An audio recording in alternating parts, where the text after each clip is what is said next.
Well, for me, violence is a problem.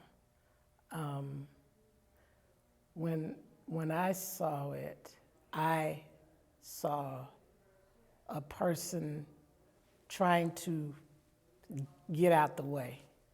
That's what I saw. I didn't see a person trying to hurt or harm an ICE agent. What did he do?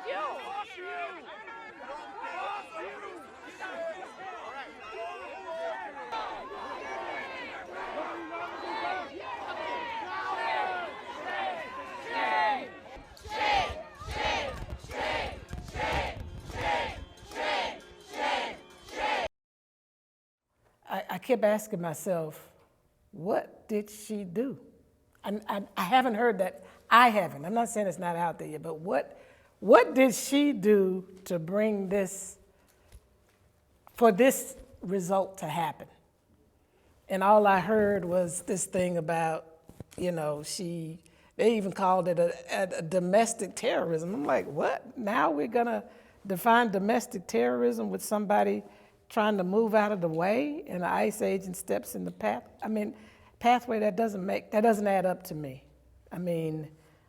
We have to be careful with the way we define things in this nation. So it was very troubling to me, but it's, again,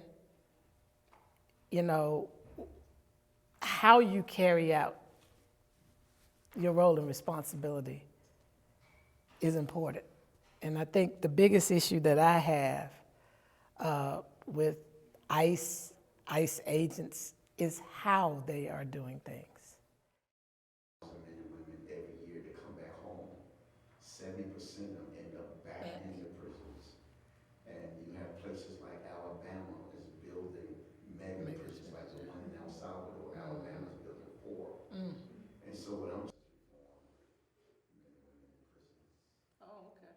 At 1.6.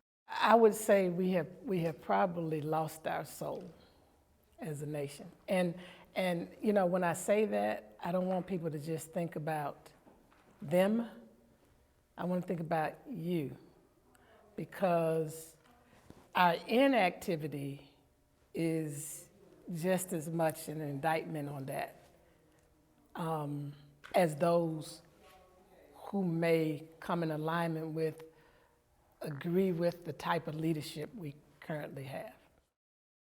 And I want you to look at the trailer now.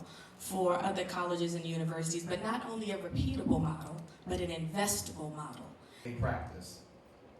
Next event, there is an evening feature at 6 p.m. training called Be Love, Building Community Through Truth, Power, and the People. It's been a very tough, rough, difficult, perplexing, sometimes confusing, chaotic, unjust, inhumane year in many ways. However, I can say that in spite of all of that, we're still here. That there are people doing good works and shining light in dark places. And we have to hold on to that. We have to focus on that. And rebuilt through truth, people-powered action, and moral courage. Nonviolent principles to real-world challenges. On Tuesday, January. Mississippi, Utah, California, New Jersey, Arizona, Maryland. We have to begin to embrace what he taught us.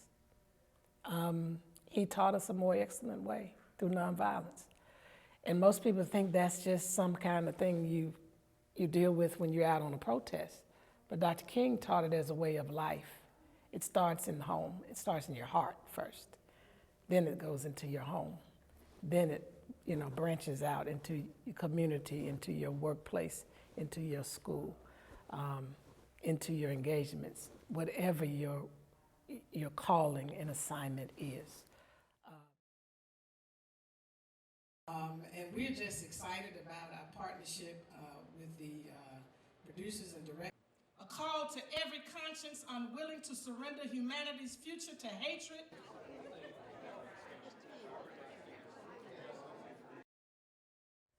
Honestly, for me as a spiritual leader, we're living in very dark and evil times. And we're trying to fight it from very carnal, intelligent places. And we can't just do that. We need a spiritual strength to fight this kind of evil, because you don't want to become what you're fighting. You know, you want to be able to, as my father said, conduct yourself on a high plane of dignity and discipline. Thanks for stopping by. No, thank you. Appreciate it. I'll see you next week.